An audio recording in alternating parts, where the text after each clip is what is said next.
2024 में इनेलो और जेजेपी की ज्यादा सीटों को लेकर चली सर्वे की जंग में बेहद चौंकाने वाला परिणाम सामने आया है। 48 घंटे तक जेजेपी और आईएनएलडी के आईटी सेल के योद्धा एक दूसरे से लड़ते रहे और इस परिणाम में बेहद कांटे की टक्कर हुई। मुकाबला बेशक से जेजेपी के हाथ में रहा, लेकिन इनेलो ने साबित कर दिया कि वो 2018 के मुकाबले में बहुत मजबूत हो चुकी है। 12,000 से ज़्यादा लोगों ने इस सर्वे में शामिल होकर अपनी भागीदारी की और इस सर्वे में जेजेपी को 50% वोट और आईएनएलडी को 49.5% वोट मिले, यानी इनेलो सिर्फ 227 वोटों से ही जेजेपी से पीछे रही। आईएनएलडी का यह परफॉर्मेंस बेहतरीन कहा जाएगा, क्योंकि 2018 के मुकाबले में आज आईएनएलडी इस मुकाम पर बेहद मजबूत नजर आई। 2018 और 2019 में जब आईएनएलडी और जेजेपी में मुकाबला होता था तो वो 80 और 20 का होता था, यानी दुष्यंत चौटाला की आईटी टीम 80% पर खड़ी होती थी, दुष्यंत चौटाला की लोकप्रियता 80% पर होती थी, दुष्यंत चौटाला का दमखम 80% ज़्यादा होता था और अभय चौटाला सिर्फ 20% पर होते थे।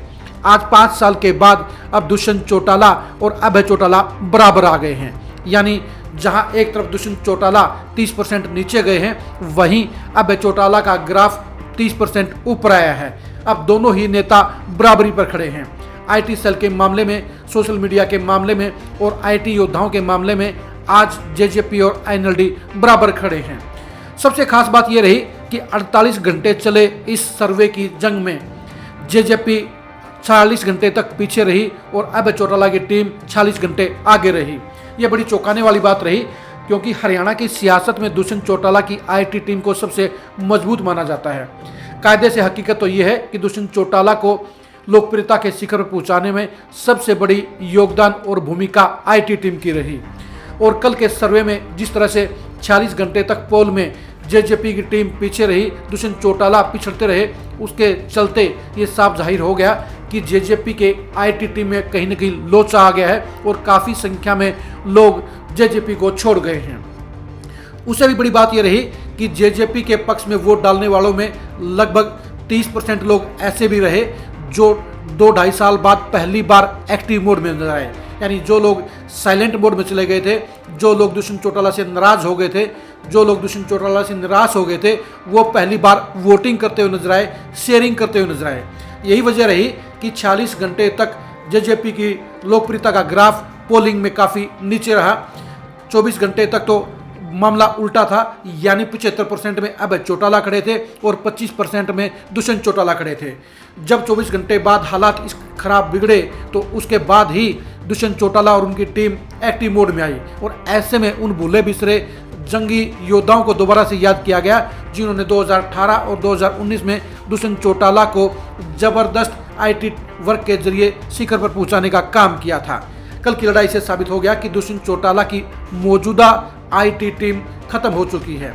सूचना तो यह भी है कि दुष्यंत चौटाला 1 साल पहले अपनी आईटी टीम को भंग कर चुके हैं। आज जेजेपी के पास कोई आईटी सेल नहीं है। कल के चुनावी पोल के अंदर, कल के लोकप्रियता के पोल के अंदर दुष्यंत चौटाला को उन पुराने सारे साथियों को याद करना पड़ा जो कभी उनकी रीढ़ की हड्डी हुआ करते थे, जो उनको ताकत देने का काम करते थे। लेकिन सत्ता में आने के बाद 4 साल में दुष्यंत चौटाला उन तमाम साथियों को भूल गए और उनमें से सिर्फ 30% लोग ही आज दुष्यंत चौटाला के साथ में बचे हुए हैं। इस साख की लड़ाई में दुष्यंत चौटाला को बचाने के लिए कुछ लोगों ने आगे आकर अपनी कमान संभाली और उसके चलते उन पुराने सारे साथियों को याद किया गया जो दुष्यंत चौटाला के साथ कभी खड़े होते थे। उन्हें एक बार वोट देने की अपील के साथ सहयोग करने का कहा गया और उसी के चलते लास्ट के 2 घंटे में दुष्यंत चौटाला आगे जा पाए। कल दोपहर को 2 बजे के बाद एक्शन मोड शुरू हुआ। कल 2 बजे तक अभय चौटाला काफ़ी आगे चल रहे थे, यानी मुकाबला 75 और 25 का था। लेकिन उसके बाद पुरानी आईटी टीम एक्टिव होने के बाद जेजेपी का ग्राफ ऊपर उठता चला गया और रात को लगभग 10 बजे के आसपास जेजेपी को लीड मिली। दुष्यंत चौटाला के लिए राहत की बात हो सकती है कि वो 227 वोटों से इस लोकप्रियता की जंग में जीत गए, लेकिन हकीकत यह है कि वो जीत कर भी हार गए हैं, क्योंकि दुष्यंत चौटाला की आईटी टीम के मुकाबले अभय चौटाला की आईटी टीम को बिल्कुल कमज़ोर माना जाता था, उसके लिए कंपटीशन में बाहर माना जाता था। लेकिन 4 साल के बाद अब हालात बदल गए हैं। बेशक आज भी अभय चौटाला के पास कोई मजबूत आईटी टीम नहीं है, लेकिन उसके पास ऐसे युवाओं की फौज आ गई है जो अभय चौटाला के लिए मेहनत कर रहे हैं, पसीना बहा रहे हैं। इन्हीं लोगों ने इस सर्वे की जंग में अभय चौटाला को 40 घंटे तक आगे रखा। ये बात साफ तौर पर कही जा सकती है कि दुष्यंत चौटाला के लिए खतरे की घंटी बज गई है और आज Abhay Chautala IT team, IT cell के मामले में भी दुष्यंत चौटाला के बराबर आ खड़े हुए हैं। दुष्यंत चौटाला को आगे करने के लिए उनकी आईटी टीम ने साम धाम दंड भेद सब कुछ इस्तेमाल करने का काम किया। इसके बाद ही वो लीड लेने में सफल रहे। थोड़ी बहुत चालबाजी अभय चौटाला की टीम ने भी की, लेकिन उन्होंने आटे में नमक मिलाने का काम किया। वहीं दुष्यंत चौटाला की टीम ने बहुत कुछ करने का काम किया। इस सर्वे की जंग में साबित हो गया है कि अभय चौटाला लगातार आगे बढ़ रहे हैं, उनके साथ में लोगों की टीम जुड़ती जा रही है। वो आईटी सेल के मामले में भी मजबूत होते जा रहे हैं। जो अभय चौटाला 4 साल पहले आईटी सेल के मामले में, आईटी पावर के मामले में दुष्यंत चौटाला के सामने बिल्कुल खराब हालात में खड़े थे, अब वो उनकी आंखों में आंखें डालकर उन्हें हराने की पोजीशन में पहुंच गए हैं। अगर पुराने साथियों की मेहरबानी नहीं होती तो दुष्यंत चौटाला 75 और 25 में ही खड़े होते, क्योंकि 24 से 30 घंटे तक उनकी हालत अच्छी नहीं थी। साफ तौर पर नजर आ गया है कि दुष्यंत चौटाला की आईटी टीम में, सोशल मीडिया में उनके लिए पसीना बहाने वाले, मर मिटने वाले लोगों की संख्या बेहद कम हो गई है, जो उनकी सियासत के लिए किसी भी तरह से अच्छी सुकून भरी बात नहीं कही जा सकती। उनके लिए इस सर्वे ने चिंता बढ़ाने का काम किया है, खतरे की घंटी बजाने का काम किया है। दुष्यंत चौटाला 2018 और 2019 में आईटी सेल के बलबूते पर ही अपना सितारा चमकाने में सफल रहे थे। आईटी टीम ने ही उनके कार्यक्रमों को जबरदस्त वायरल करने का काम किया था। उनकी छोटी छोटी क्लिप्स को हाईलाइट करके उन्हें लगातार बूस्ट करके उन्हें आईटी सेल ने एक मजबूत आधार देकर उन्हें हरियाणा की जनता के बीच में जबरदस्त तरीके से पहुंचाने का काम किया था। इसी क्लिपों के चलते इन्हीं आईटी टीम के योद्धाओं के बलबूते पर दुष्यंत चौटाला सबसे शाइनिंग स्टार बन गए थे। उसके मुकाबले में अभय चौटाला कहीं नहीं खड़े थे।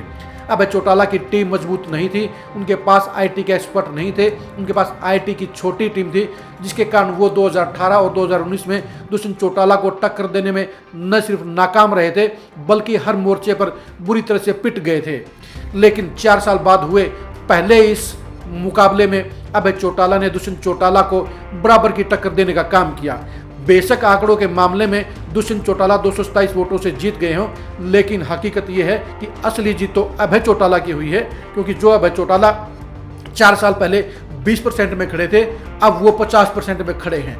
यानी आज की तारीख में दुष्यंत चौटाला और अभय चौटाला बराबर खड़े हुए हैं। लेकिन फर्क इस बात का है कि अब दुष्यंत चौटाला के खिलाफ नेगेटिविटी है, वो सत्ता के हिस्सेदार हैं, उनके वर्करों, सपोर्टरों और वोटरों में नाराजगी है, जिसके चलते उनका ग्राफ ऊपर उठने के बजाय नीचे जा रहा है। वहीं दूसरी तरफ अभय चौटाला अब लगातार ग्रोथ कर रहे हैं। वो ग्रोथ इतनी नहीं है कि अभी बाजी पलट सके, लेकिन वो दुष्यंत चौटाला से आगे निकलने की हालात में पहुंच गए हैं, जो आईएनएलडी के लिए एक बेहतरीन बात कही जा सकती है। यानी अब जेजेपी डिफेंसिव मोड में है और आईएनएलडी अब एग्रेसिव मोड में है। रफ्तार की बात करें तो दुष्यंत चौटाला को अपनी जीत हासिल करने के लिए पुराने साथियों को अपने साथ खड़ा करना पड़ा, उनसे रिक्वेस्ट करनी पड़ी और पुराने लोगों को फिर से एक्टिव करना पड़ा। लेकिन अभय चौटाला के लिए चंद लोगों ने, छोटी सी टीम ने अपने वर्करों के जरिए दुष्यंत चौटाला को जबरदस्त टक्कर देने का काम किया और इसी बलबूते पर अभय चौटाला 40 घंटे तक दुष्यंत चौटाला से आगे रहे। दोनों ही पार्टियों को लेकर एक बात और भी कही जा सकती है कि आज दोनों के दोनों नेता कहां पर खड़े हैं। हमें यह मानना होगा कि आज की तारीख में जेजेपी और आईएनएलडी बिल्कुल समान पैमाने पर खड़े हैं। जहां जेजेपी एनडीए का पार्ट बनकर 2024 में अपने लिए राहत का इंतजार कर रही है, तो वहीं दूसरी तरफ आईएनएलडी भी इंडिया का पार्ट बनकर 2024 में वापसी का सपना देख रही है।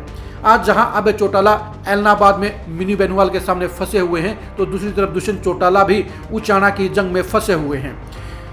अभी तक एलनाबाद ने कभी अभय चौटाला को हारने नहीं दिया है, लेकिन 2024 में उनके लिए संकट का बादल साफ तौर पर मंडराता हुआ नजर आ रहा है। तो दुष्यंत चौटाला के लिए भी उचाना में अच्छे हालात नहीं हैं, इसलिए दोनों ही पार्टियों की हालत बिल्कुल समान तौर पर नजर आती है।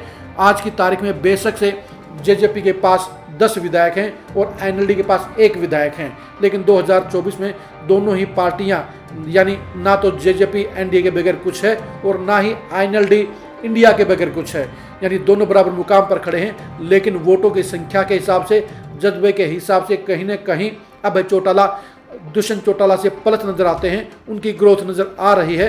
यानी 2024 के चुनाव में जेजेपी के मुकाबले में आईएनएलडी ज़्यादा वोट हासिल कर सकती है।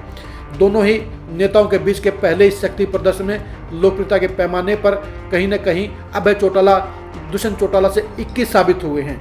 आंकड़े बेशक से दुष्यंत चौटाला की जीत की गवाही दे रहे हैं, लेकिन लड़ाई का माहौल, लड़ाई का जज्बा अभय चौटाला के पक्ष में गया है। इस चुनावी जंग से, इस पोल सर्वे से लोकप्रियता के पैमाने पर कहीं न कहीं दुष्यंत चौटाला हल्के पड़े हैं और अभय चौटाला मजबूती से उभरे हैं।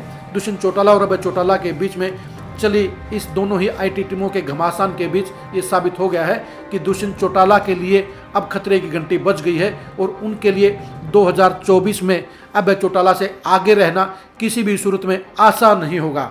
सवाल वही है कि जो पार्टी बड़े गठबंधन के साथ खड़ी रहेगी, बड़े गठबंधन के साथ मिलकर चुनाव लड़ेगी, वो तो फायदे में रहेगी और दूसरी पार्टी नुकसान में रहेगी।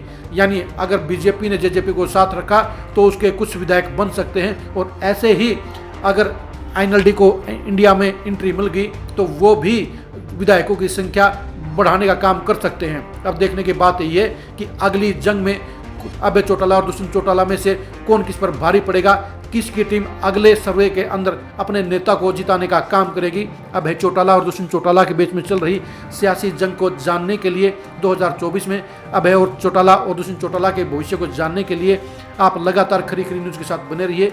आप हमारे फेसबुक पेज को लाइक कीजिए और यूट्यूब चैनल को सब्सक्राइब कीजिए। नमस्कार।